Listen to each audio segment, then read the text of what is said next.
70 લાખના ખર્ચે આરસીસી રોડના નવીનીકરણ કાર્યનું ભૂમિપૂજન ધારાસભ્યની ઉપસ્થિતિમાં તેઓના હસ્તે કરવામાં આવ્યું. આમોદ તાલુકાના વિકાસ કાર્યોને વધુ ગતિ આપવા માટે આમોદ શહેરની મહત્વપૂર્ણ માર્ગ વ્યવસ્થામાં એક વધુ નોંધપાત્ર ઉમેરો થયો છે. આમોદના રાષ્ટ્રીય ધોરીમાર્ગ ક્રમાંક 64ને અડીને આવેલ દાંડી માર્ગ પર મલ્લા તલાવડીથી ડોક્ટર ભીમરાવ આંબેડકરજી સર્કલ સુધીના આરસીસી રોડના નવીનીકરણ કાર્યનું આજરોજ ખાતમુહૂર્ત એટલે કે ભૂમિપૂજન ધારાસભ્ય દેવકિશોર સ્વામીના વરદ હસ્તે કરવામાં આવ્યું હતું. આ યોજનાના અંતર્ગત ₹70 લાખના ખર્ચે આધુનિક ધોરણે આરસીસી રોડનું નિર્માણ કરવામાં આવશે, જેથી શહેરવાસીઓને દૈનિક વાહન વ્યવહારમાં સુવિધા મળે તેમજ વરસાદી મોસમમાં માર્ગ પર થતા પાણીના ભરાવ જેવી સમસ્યાઓથી રાહત મળે. ભૂમિપૂજન પ્રસંગે આમોદ શહેર તેમજ તાલુકા ભાજપના હોદ્દેદારો, કાર્યકર્તાઓ, લોકપ્રતિનિધિઓ તેમજ શહેરના આગેવાનો મોટી સંખ્યામાં ઉપસ્થિત રહ્યા હતા. સમારંભની શરૂઆત જે છે તે ઉલ્લાસભેર કરવામાં આવી હતી. આ અવસરે ધારાસભ્યએ જણાવ્યું કે રાજ્ય સરકારના સહયોગથી વિસ્તારના વિકાસને નવી દિશા આપવા માટે સતત પ્રયાસો થઈ રહ્યા છે. રોડ, લાઇટ, પાણી તેમજ અન્ય જાહેર સુવિધાઓના વિસ્તરણ માટે અનેક યોજનાઓ તત્પરતાથી અમલમાં મુકાઈ રહી છે. સ્થાનિક નાગરિકોએ રોડના નવીનીકરણ અંગે આનંદ વ્યક્ત કરતા ધારાસભ્ય તથા તંત્રનો આભાર વ્યક્ત કર્યો હતો.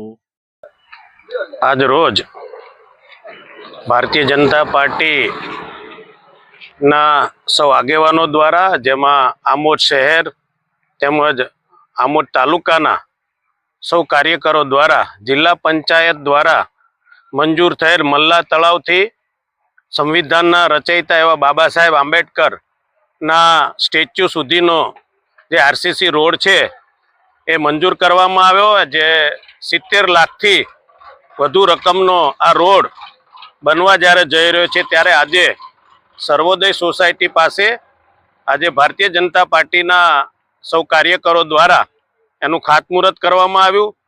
તેમજ આ રોડ જલ્દી ને જલ્દી બને અને પુનઃ પાછો આરસીસી રોડ ઉપર અવર જવર શરૂ થાય. આ રોડ ઉપર આમોદ તાલુકો, જંબુસર તાલુકો તેમજ કરજણ તરફ જતા અનેક લોકો જે આ રોડનો ઉપયોગ કરી રહ્યા છે, તેને આવનાર દિવસોની અંદર આ રોડનો ઉપયોગ કરી સુખાકારી સૌ લોકો એનો ઉપયોગ કરવાના છે. ત્યારે હું ગુજરાત સરકાર, પંચાયત વિભાગ તેમજ માનનીય મુખ્યમંત્રી શ્રી ભૂપેન્દ્રભાઈ પટેલ તેમજ જિલ્લા પંચાયતના પ્રમુખશ્રી અને સૌ આગેવાનોનો હું હૃદયપૂર્વક ખૂબ ખૂબ આભાર વ્યક્ત કરું છું અને જલ્દી ને જલ્દી આ રોડ ચાલુ થાય એવી કામના પણ વ્યક્ત કરું છું.